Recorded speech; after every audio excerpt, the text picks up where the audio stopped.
August 21st, 1942. A sandbar at the mouth of a river on Guadalcanal.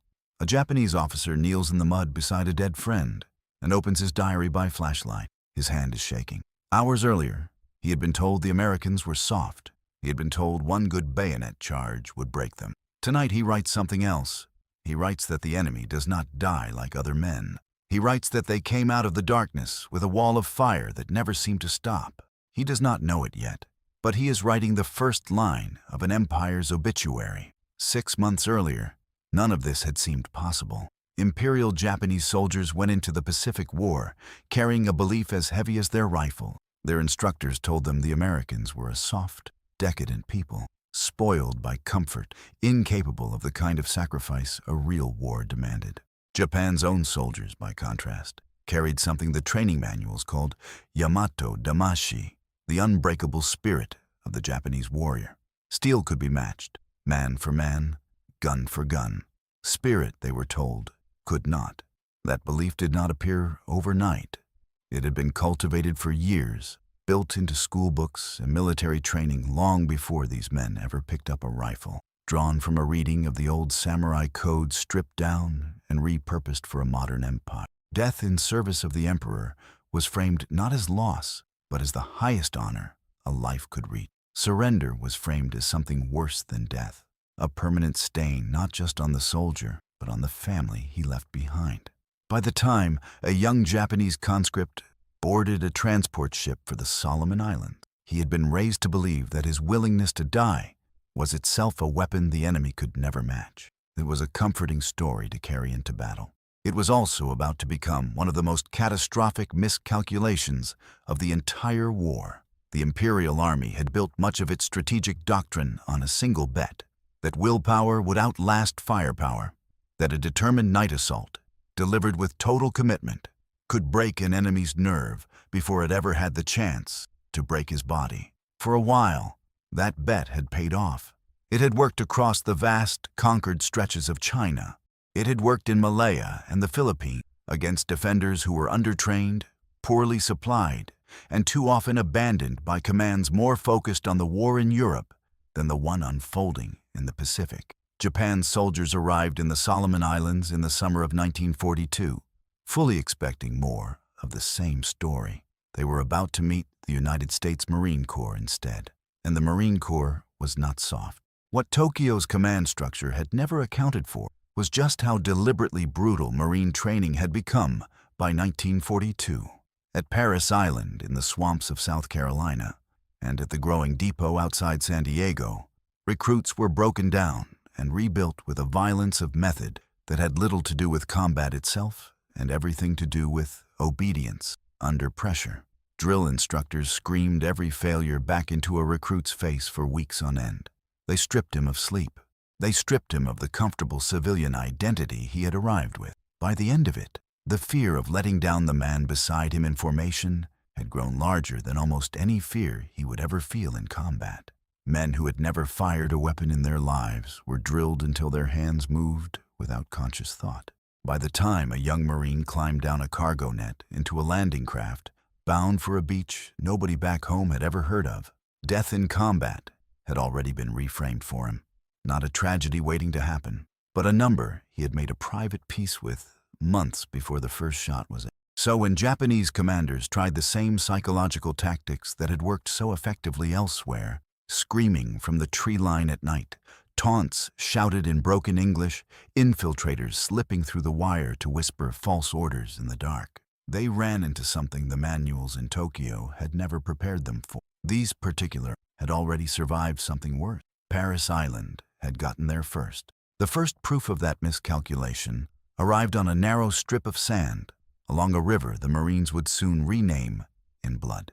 Colonel Kiyono Ichiki was not a man built for doubt, decorated, respected, a veteran already blooded in earlier campaigns. He had been handed roughly 900 men, the first element of what would become known as the Ichiki detachment, and a mission he treated almost as a formality. Land on Guadalcanal, sweep the American beachhead in a single night, clear out what Japanese intelligence estimated as only a few thousand disorganized defenders, long before the rest of Japan's forces even needed to be committed.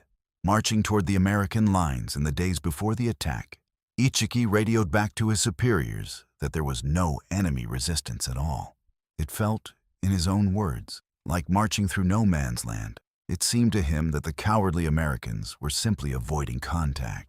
What Ichiki did not know was that American cryptanalysts had already broken relevant Japanese naval codes, and that a Coast Watcher scout named Jacob Vuza had warned the marine perimeter of the coming attack only minutes before it began. Ichiki was marching, with total confidence, directly into a trap he did not know existed. In the early hours of August 21st, roughly 200 of his men moved silently toward the sandbar at the mouth of the Ilu River. A stretch of water American maps had mistakenly labeled the Tenaru, a naming error that would nonetheless attach itself permanently to the battle. Then, under cover of darkness, they surged forward, screaming across the open sand toward the Marines. The Marines did not break. They did not run. For hours before the attack, they had been laying belts of ammunition into water-cooled Browning machine guns and waiting. What followed across that narrow sand spit was less a battle than an execution delivered in the wrong direction.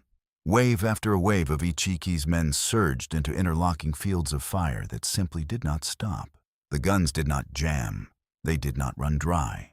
Marine gunners watched entire ranks of Japanese soldiers fold into the sand within seconds, only for the next wave to keep coming behind them, screaming the same charge into the same wall of lead. As dawn broke, some of the surviving attackers tried one final desperate rush across the sandbar in daylight, in full view of dug-in Marine positions, and were cut down just as completely as the men who had come before them in darkness. By the time Marine tanks and infantry counterattacked into the coconut grove beyond the beach that afternoon, sealing off any chance of retreat, the battle had lasted roughly 16 hours. Of the 900-plus men Ichiki had brought ashore, more than 800 lay dead. Only a small handful, some accounts say around a dozen, made it back to report the disaster. The Marines had lost around 40 men killed and roughly 75 wounded. Colonel Ichiki burned his regimental colors rather than radio the full scale of the defeat back to his superiors. Then he took his own life on the sand, where his detachment had just been annihilated. When the surviving remnants finally reached Japanese headquarters at Rabaul and radioed that the Ichiki detachment had been almost completely wiped out, short of its objective, the response from senior staff officers was disbelief. One officer flatly called it a false report. These men had built their entire strategic assumptions around Japanese superiority in close combat. To them, it did not seem possible that an experienced colonel and hundreds of his soldiers could have been erased in a single night by an enemy they had been taught to consider inferior. For the handful of Japanese soldiers who survived the Tenaru, the shock cut far deeper than the casualty count alone. This was not supposed to be possible. Men raised on stories of a cowardly, decadent enemy had just watched that same enemy hold a line under a screaming midnight charge without so much as a flinch, and then counterattack into the dark with a coordination that felt less like panic and more like a machine running exactly as designed. Surviving letters and diaries recovered by American intelligence in the following weeks describe a quiet, spreading dread among Japanese troops elsewhere on the island. A whispered question passed between exhausted men. If the propaganda about American weakness had been this wrong, what else had they been told that wasn't true?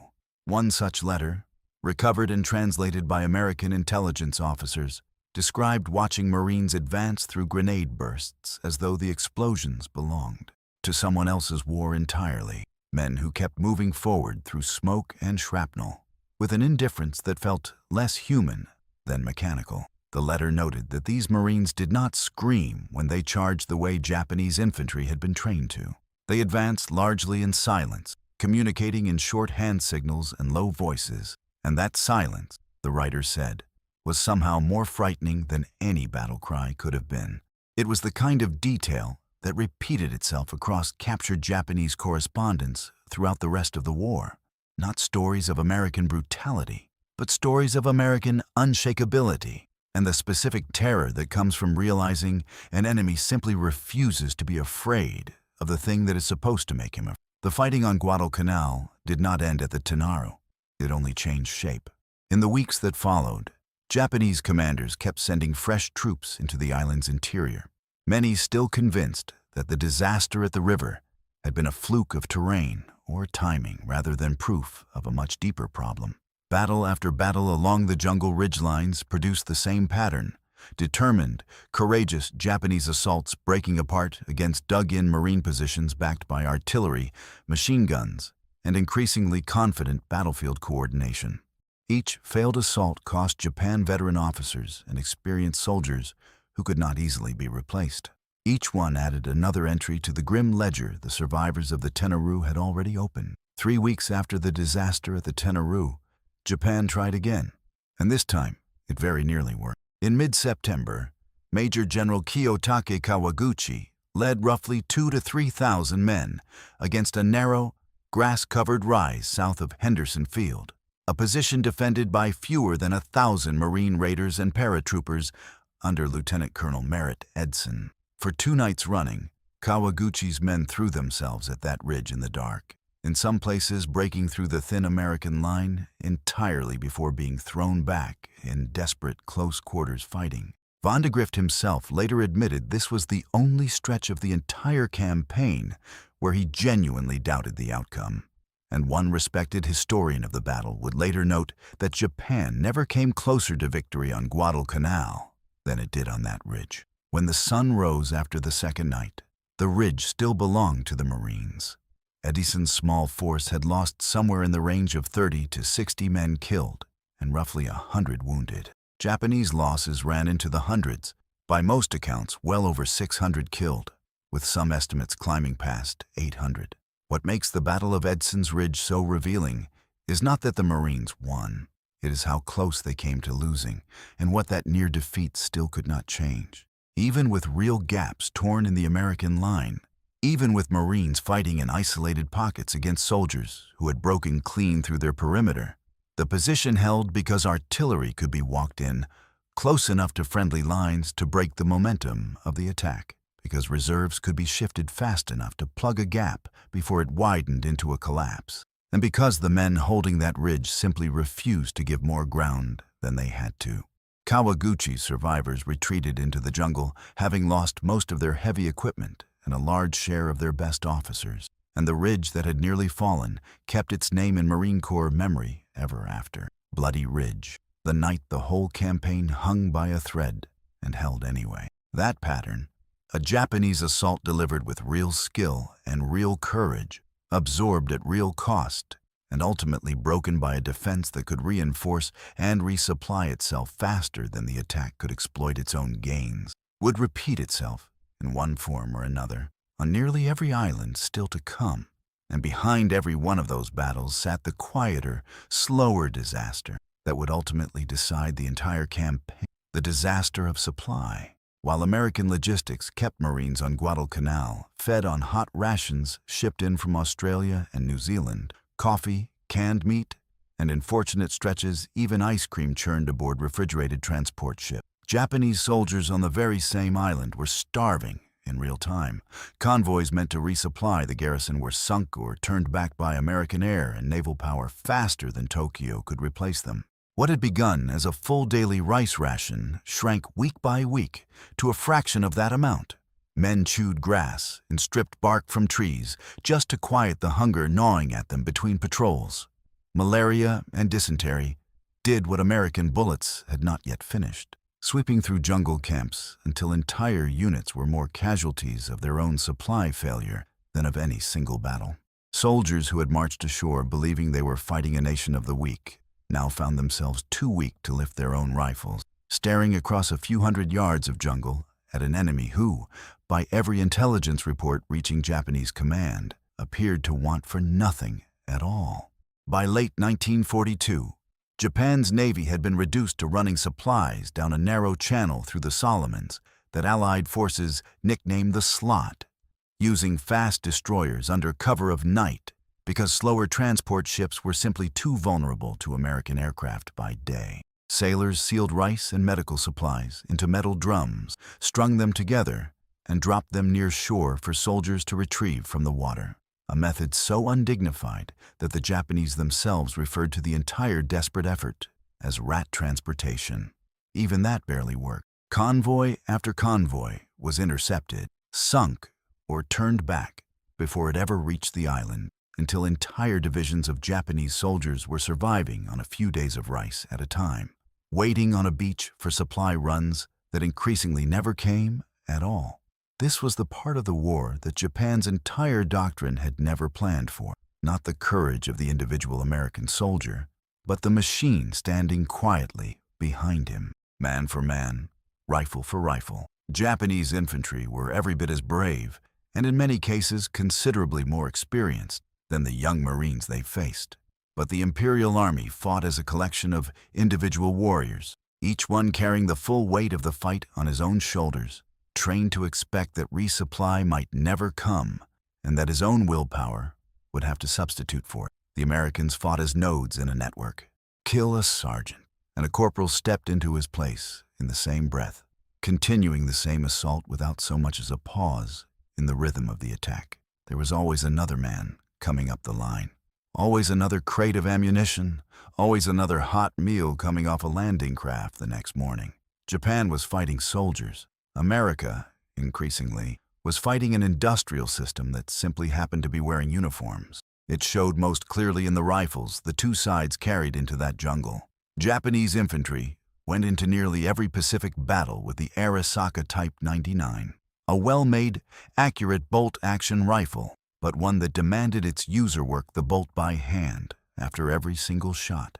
It was a weapon built for a doctrine of discipline and marksmanship, for a soldier trained to make every round count because there might not be a second chance to reload. The standard American infantry rifle by 1942 was the M1 Garand, semi-automatic, capable of firing as fast as a soldier could pull the trigger, reloading itself with every shot.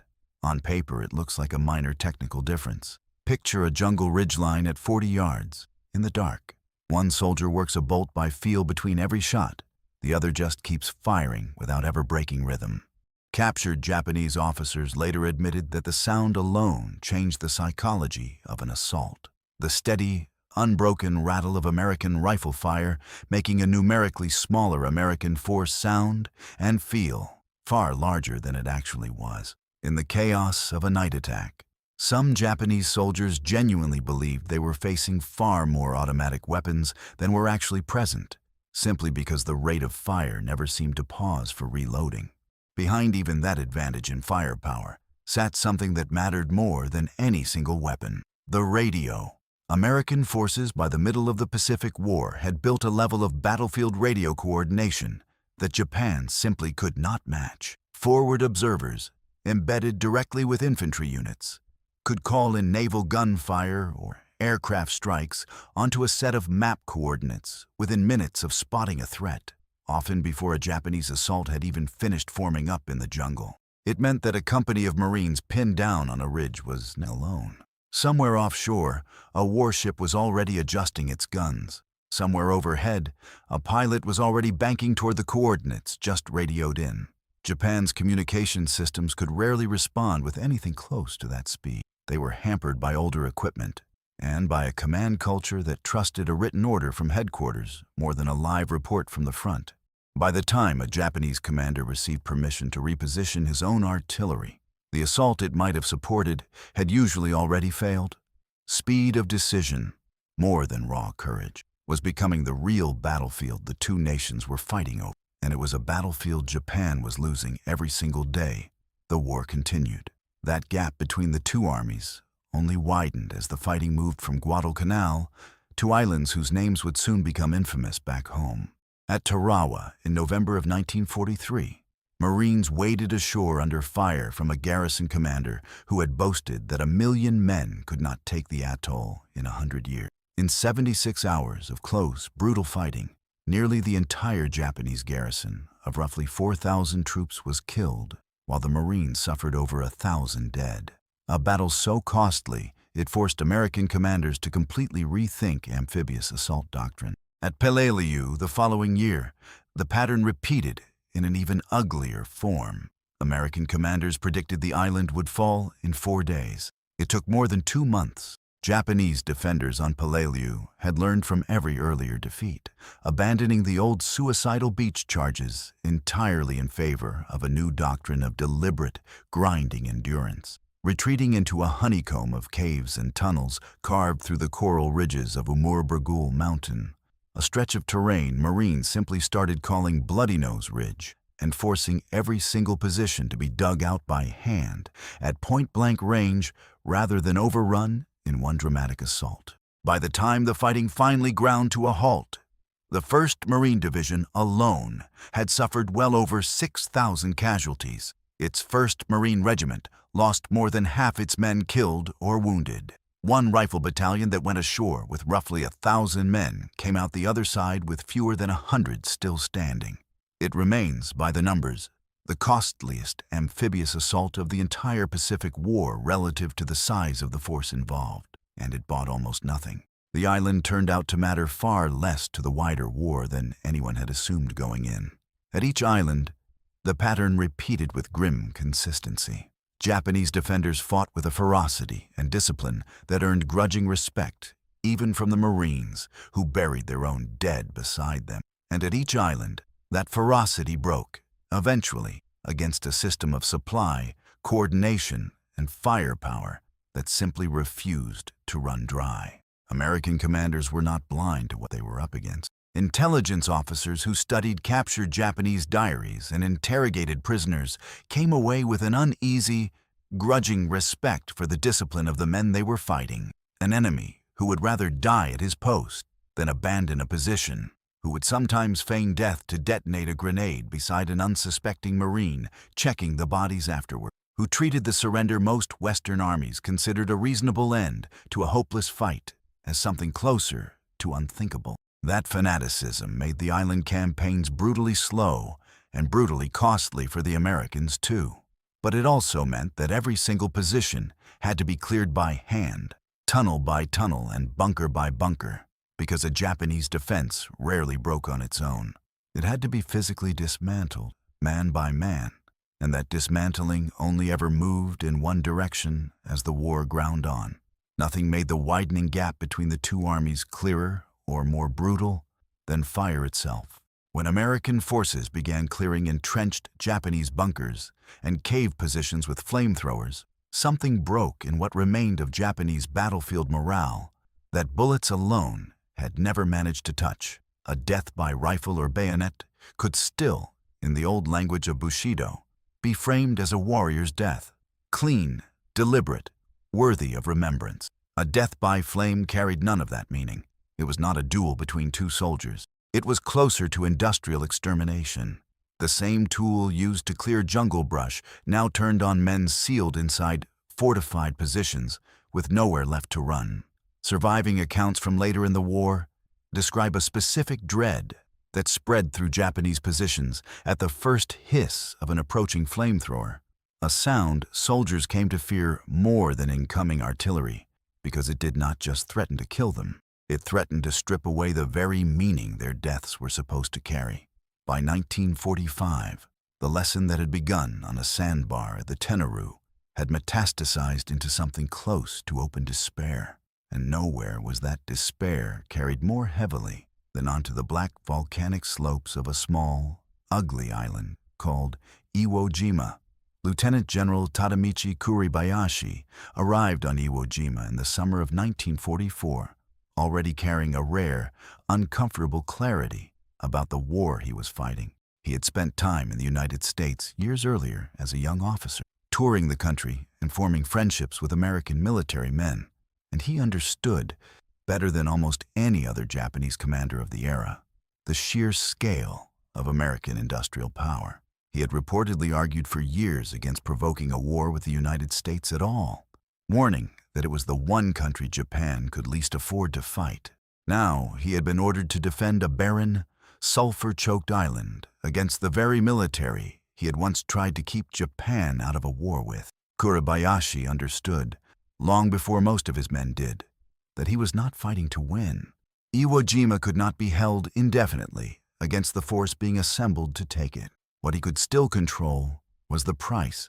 He broke sharply with earlier Japanese defensive doctrine, overruling naval officers who wanted to mass his forces at the waterline for one dramatic stand. Instead, he ordered his roughly 21,000 men to dig miles of interconnected tunnels carved through volcanic rock, hidden gun positions sighted to cover every approach, and strict orders forbidding the old-style suicidal banzai charges that had wasted so many Japanese lives on earlier islands. In their place, he demanded a slow, grinding defense, one designed to kill as many Marines as possible for every Japanese soldier lost. It meant his own men would endure cramped, sulfurous tunnels under near constant bombardment, rather than die quickly in a single glorious charge. Letters he wrote home during this period, later published from family archives, show a man far removed from a battlefield fanatic, worried about his children, concerned for his wife's comfort,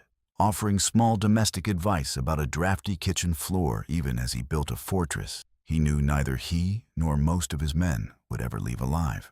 It was, in its own bleak way, the most honest strategy Japan had fielded in the entire Pacific War, an admission never spoken aloud but obvious in every fortified tunnel entrance that the old bet about spirit alone defeating steel had already been lost. Even that grim calculation was not enough to stop what came ashore on February 19, 1945. Roughly 70,000 Marines landed on a beach of black volcanic ash, barely large enough to hold them, into the teeth of a defense that had been building for months. Kuribayashi's hidden guns, silent through the initial bombardment, opened fire only once the beach was crowded with men and equipment, turning the shoreline into a killing field within minutes. And still the Marines kept coming, wave after wave, absorbing casualties that would have broken most armies in history. Assault units in some sectors suffered losses climbing past 40, even 50%, and they kept advancing anyway, over the bodies of their own dead. They could do that because the industrial system standing behind them could absorb losses that would have ended the war outright for almost any other nation. By the time the island was declared secure 36 days later, more than 26,000 American Marines and sailors had become casualties, with roughly 7,000 of them killed, the only battle of the entire Pacific War in which American losses outnumbered Japanese losses in a single engagement. The cost to the defenders was almost total annihilation. Of the roughly 21,000 Japanese soldiers who began the battle under Kuribayashi's command, only 216 were ever taken prisoner. Nearly everyone else was killed, died by their own hand rather than surrender, or vanished into the tunnels they had spent months digging. Kuribayashi's own body was never recovered. What had begun 3 years earlier as confident propaganda about a soft, decadent enemy had ended on a volcanic island, with Japan's own commanders privately admitting, in letters and final messages home, that the men they had once dismissed as weak had become the single most terrifying force in the Pacific, not because they killed without fear, but because their entire system had industrialized the ability to keep coming no matter how many of them fell along the way. A single Marine could be killed. The network he belonged to could not. The soldiers who survived Guadalcanal and Tarawa and Peleliu and Iwo Jima carried the same shattered realization home with them, folded into diaries and long silences that lasted the rest of their lives. They had gone to war believing the enemy would collapse at the very first sign of real violence. Instead, they found men who had already made peace with their own deaths before ever boarding a transport ship, backed by a supply chain that never seemed to run dry, coordinated by radios that could summon fire from the sky within minutes of a single shot being fired. Japan had brought a warrior's code to a war that had already quietly become an industrial equation. The price of learning that lesson was the annihilation of the very army that had once believed itself unbreakable. By the final year of the war, the language Japanese soldiers used to describe the Marines in their letters and diaries had shifted almost entirely away from the old propaganda. Gone was decadent. Gone was weak. In their place, prisoners and diarists reached for a different vocabulary. Relentless, unstoppable, machine-like, a force that approached a battlefield the way a factory approaches a production schedule, with quotas that had to be met regardless of cost. It is worth remembering that this was never really a story about one side being braver than the other. Courage was never in short supply on either side of that sandbar at the Tenaru or in the tunnels beneath Iwo Jima. What decided the outcome was something colder and far less romantic: logistics, coordination, and a system that had industrialized its own resilience so completely that killing individual soldiers simply stopped being enough to stop the advance. That, in the end, is the real story behind the fears so many Japanese soldiers wrote about in the privacy of their own diaries. Not monsters, not demons in the dark, just an enemy who had built an entire machine for refusing to lose. Somewhere in an archive today, in yellowed pages and fading ink, letters and diary fragments like the one from that first terrible night at the Tenaru exist. Written by flashlight, in the mud, in the hours after everything a soldier had ever been taught turned out to be a lie. None of those men could have known, writing their first frightened lines, that they were describing the beginning of the end for the empire they served. If you're watching this and you want to see how American industry humiliated the German war machine the exact same way, using nothing more glamorous than trucks, tires, and gasoline, the story of the Red Ball Express is next, and it might be an even stranger lesson in the same terrifying truth. Wherever you're watching this from tonight, whatever country, whatever corner of the world, leave a comment and let us know. Some of the most powerful reactions to stories like this one have come from viewers scattered across every continent. And it's worth knowing just how far these old, forgotten truths can still travel.